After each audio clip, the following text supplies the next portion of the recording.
जागतिक उच्च रक्तदबाव दिनानिमित्त आपल्या सोबत आहे छत्रपती संभाजीनगरचे प्रसिद्ध डॉक्टर गणेश पाटील बा सपकाळ। डॉक्टर गणेश पाटील बा सपकाळ, आपले स्वागत आहे। माझा पहिला प्रश्न आपल्याला असा आहे, डॉक्टर, हाय बीपी किडनीला नकळतपणे कशा प्रकारे हानी पोहोचवतो?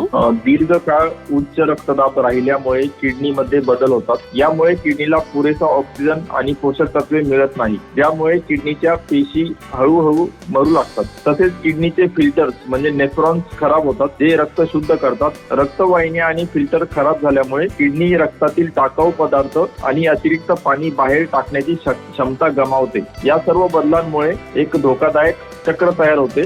किडनी खराब झाल्यामुळे शरीरातील अतिरिक्त पाणी आणि मीठ बाहेर पडत नाही, ज्यामुळे रक्तदाब वाढतो आणि हे वाढलेला रक्तदाब किडनीला अजून नुकसान पोहोचवतो। अनियंत्रित बीपी मुळे किडनी फेल होऊ शकते का? अनियंत्रित उच्च रक्तदाब हा परमनंटली किडनी डॅमेज करू शकतो। जसे की आपण आधी सांगितलेल्या बदलांमुळे उच्च रक्तदाबामुळे रक्तवाहिन्या, किडनीचे नेफ्रॉन्स हे खराब होतात आणि यामुळे किडनीला इजा होते। ही इजा most of the times permanent असते। या परमनंट झालेल्या इजामुळे किडनी निकामी व्हायला सुरुवात होते। बीपीच्या रुग्णांनी किडनीची तपासणी किती वेळा केली पाहिजे?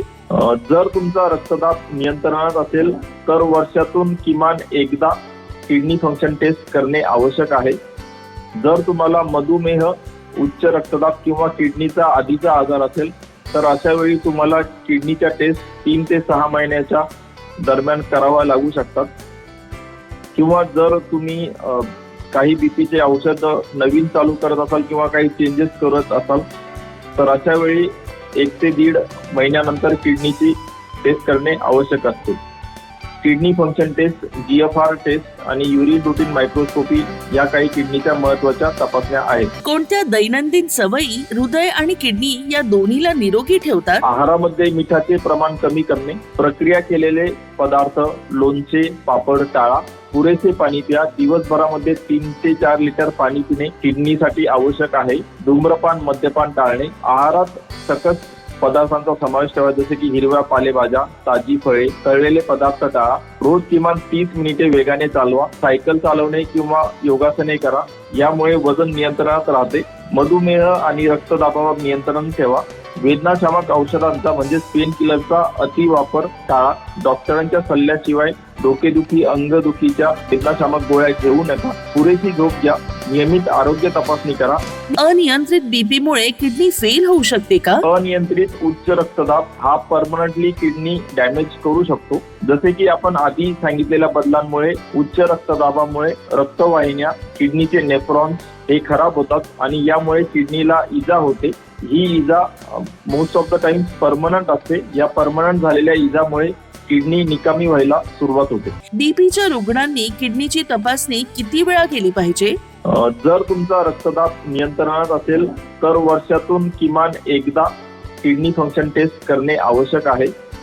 जर तुम्हाला मधुमेह, उच्च रक्तदाब किंवा किडनीचा आधीचा आजार असेल तर अशा वेळी तुम्हाला किडनीच्या टेस्ट 3 ते 6 महिन्याच्या दरम्यान करावा लागू शकतात। किंवा जर तुम्ही काही बीपीचे औषध नवीन चालू करत असाल किंवा काही चेंजेस करत असाल तर अशा वेळी 1 ते 1.5 महिन्यानंतर किडनीची टेस्ट करणे आवश्यक असते।